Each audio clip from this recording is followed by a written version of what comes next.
சிவாஜி அவர்களையும் எம்ஜிஆரையும் இருவரோடும் பழகினவன் என்ற முறையிலே நான் சில பொதுக்கூட்டங்களில் கூட பேசியிருக்கிறேன், சொல்ல விரும்புகிறேன். என்னிடத்தில் இது சொன்னது யார்? நடிகர் திலகம் சிவாஜி கணேசன் அவர்கள் அமெரிக்கா சென்று விட்டு வந்தார். அங்கே சென்று அண்ணனை எம்ஜிஆர் அவர்களை பார்த்து விட்டு வந்து என்னிடத்தில் சொன்னார், நாங்கள் இருவரும் சந்தித்தோம். கிட்டத்தட்ட 15 நிமிடம் ஒருவருக்கு ஒருவர் பேசிக் கொள்ளவில்லை. எங்கள் இருவர் கண்ணிலும் கண்ணீர் ஆறாக பெருகிக் கொண்டிருந்தது. 15 நிமிடம் கழித்துத்தான் ஒருவரோடு ஒருவர் பேச ஆரம்பித்தோம். ஆனால் நாங்கள் என்ன பேசிக்கொண்டோம் என்பதை யாரிடத்திலுமே நான் சொல்ல முடியாது என்று சொல்லிவிட்டு நான் கேட்டேன், அப்படியானால் ஏன் உங்களுக்குள் இப்படி வெறுப்பு இருப்பதாகவும் சண்டை இருப்பதாகவும் மக்கள் பேசிக் கொள்கிறார்களே சார், என்ன விஷயம், உண்மையை சொல்லுங்கள் என்றேன்.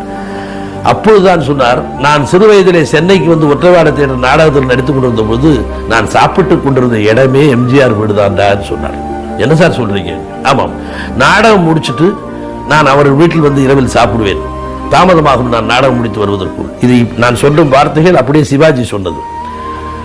அம்மே விசப்பு என்று எம்ஜிஆர் அவர்கள், அம்மே விசப்பு என்றால் மலையாளத்தில் அம்மா பசிக்குதுன்னு அர்த்தமா.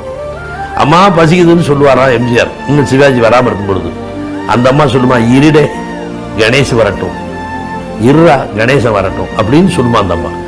இவர் வந்த பிறகு சோத்தை கணேசருக்கு சிவாஜிக்கு போட்டு விட்டுத்தான் எம்ஜிஆருக்கே போடுவார் என்பது எம்ஜிஆர் சொல்லி நான் தெரிந்து கொள்ளவில்லை, சிவாஜி அவர்கள் சொல்லி தெரிந்து கொண்டேன்.